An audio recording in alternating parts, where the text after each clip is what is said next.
Artificial grass is becoming widely used throughout domestic gardens in the UK. Marshall's Always Green sets the standard for quality in artificial grass. And here's how you install it. Step 1. Prepping the area. Start by digging out the lawn and topsoil to a depth of 100 millimeters.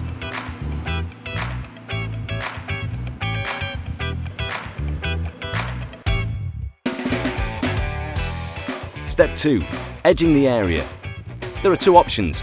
You can either edge the area using tannalized timber secured with timber battens, like we're doing here, or alternatively, use a decorative edging block with an internal concrete haunch. Step 3. Subbase. Roll out the weed membrane and cut to fit the area. You'll then need to use an MOT Type 1. Rake this out evenly across the full area. Compact in 2 layers to a depth of 70 to 75 millimeters. Step 4. Bedding layer.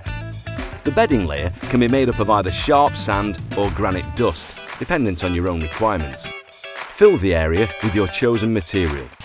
Screed and compact until it's flush with the edge restraint. Step 5. Weed membrane. You'll then need a second layer of weed membrane. The membrane also makes it easy to get the artificial grass into place. Step 6. Installing artificial grass. Before you install your artificial grass, it's always recommended to leave it unwrapped and unrolled for 2 to 3 hours to let it settle.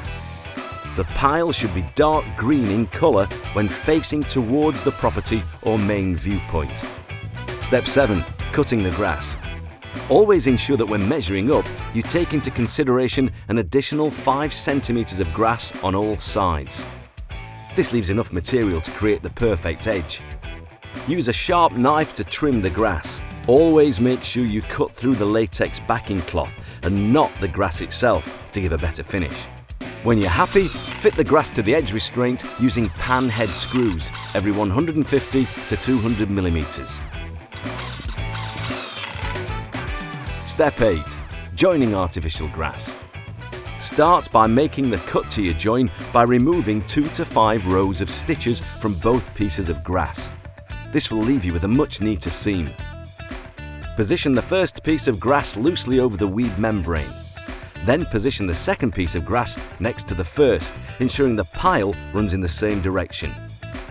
Carefully move the rolls into position until the joint is no longer visible. Once you're happy with this position, roll back the edges of the grass and lay Always Green joining tape along the joint. The tape should be shiny side down. Use a cartridge gun to apply Always Green adhesive onto the joining tape in an even zigzag fashion. Join the 2 pieces of grass together and press down onto the tape to spread the adhesive. Step 9. Finishing touches. Infill the grass to give it stability by using 5 kilograms per meter squared of silica sand. Finally, use a stiff or mechanical brush to evenly distribute the sand to ensure no excess appears on the surface of the lawn. For more information, please speak to Marshall's Technical Advisory Team.